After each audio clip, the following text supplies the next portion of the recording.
রমজানে ভাজাভুজি কিন্তু আমরা অনেক খেয়ে থাকি।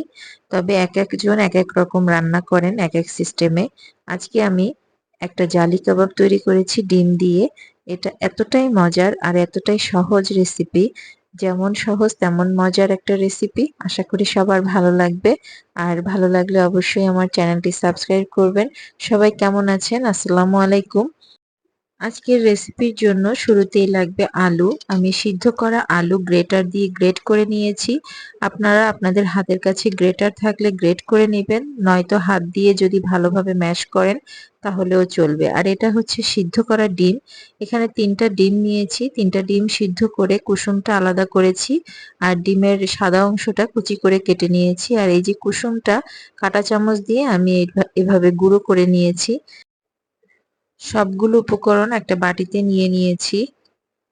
ডিমের সাদা অংশটা এভাবে কুচি করে নিলে কিন্তু বেশ ভালো লাগে খেতে। আর দিয়ে দিচ্ছি পেঁয়াজের ব্রেস্তা। এই যে আমার ছোট মেয়েও চলে এসছে পেঁয়াজের ব্রেস্তা দেওয়ার জন্য।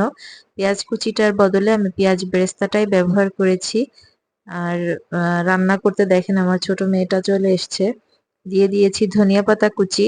চাইলে এখানে পুদিনা পাতাও ব্যবহার করতে পারেন। আমি শুধু ধনিয়া পাতাই ব্যবহার করেছি। দিয়ে দিয়েছি কাঁচামরিচ কুচি, একটু চিলি ফ্লেক্স, একটু ভাজা জিরার গুঁড়ো, ভাজা ধনিয়া গুঁড়ো, আর দিয়েছি গরম মশলা আর একটু কাবাব মশলা, স্বাদ মতো লবণ। আর বাইন্ডিং এর জন্য বেসন ব্যবহার করেছি, তবে বেসনটা কিন্তু আমি একটু চুলায় টেলে নিয়েছি শুকনো খোলায়। কারণ বেসনের একটা কাঁচা গন্ধ আছে, সেই গন্ধটা যাতে দূর হয়ে যায় সে কারণে শুকনো খোলায় আমি টেলে নিয়েছি। আমি অল্প অল্প করে পানি দিয়েছি আর এটা ভালোভাবে মেখে নিয়েছি। মাখার পরে এটা খুব সুন্দরভাবে দেখেন বাইন্ডিংটা হয়েছে। এটা এখন যে কোনো শেপ দিতে পারবেন। আমি গোল করে নিয়েছি, আপনারা চাইলে লম্বাটে শেপও দিয়ে নিতে পারবেন। খুব সহজেই কিন্তু এটা তৈরি হয়ে যাবে, তবে বেসনটা অবশ্যই একটু ভালোভাবে ভেজে নিবেন। তো এই যে সবগুলো জালি কাবাব আমি তৈরি করে ফেলেছি, ডিমের জালি কাবাব। তো এখন এটাকে আমি আবার ডিমের ভিতরে গড়িয়ে তারপরে ভাজবো। একটা ডিম নিয়েছি, সামান্য একটু লবণ দিয়েছি, এটা ভালোভাবে ফেটিয়ে নিয়েছি।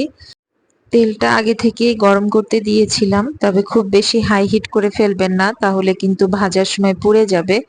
আর ডিমের ভেতরে গড়িয়ে আমি এটা তেলের ভেতরে দিয়েছি, আবার উপর থেকে একটু হাত দিয়ে ডিম দিয়ে দিয়েছি, যাতে করে ডিমের অংশটা জালি জালি ক্রিয়েট হয় এবং এটা দেখতে একটু বেশি সুন্দর লাগে। এই কারণে এই যে একটা ভাজা হয়ে গেছে, এটা ভাজতে কিন্তু খুব বেশি সময় লাগে না, খুবই কম সময় লাগে। আমি একটা একটা করেই ভেজেছি, কারণ ডিমের উপর থেকে যখন আমি আবার আঙ্গুল দিয়ে ডিমগুলো দিচ্ছিলাম তখন চারপাশে ডিমগুলো ছড়িয়ে যায়। আবার সেটাকে একটু চামচ দিয়ে ডিমের উপরে দিয়ে দিতে হয় কাবাবের উপরে। তো এভাবে করে আমি সবগুলো ভেজে নিয়েছি। আর সবশেষ ফাইনাল লুক এটা। আর সাথে নিয়েছিলাম একটু চাটনি, এটা ধনিয়া পাতার চাটনি, আমার বাসায় তৈরি করা। খুবই চমৎকার একটা রেসিপি ছিল। একবার করে হলেও রেসিপিটি বাসায় সবাই ট্রাই করবেন। ট্রাই করলে আমাকে কমেন্ট সেকশনে জানাবেন খেতে কেমন লেগেছে। আর আমার ভিডিওটি ভালো লাগলে অবশ্যই আমার চ্যানেলের সাথে থাকবেন। লাইক, কমেন্ট, শেয়ার করবেন। সবাই সুস্থ থাকবেন, ভালো থাকবেন। আল্লাহ হাফেজ।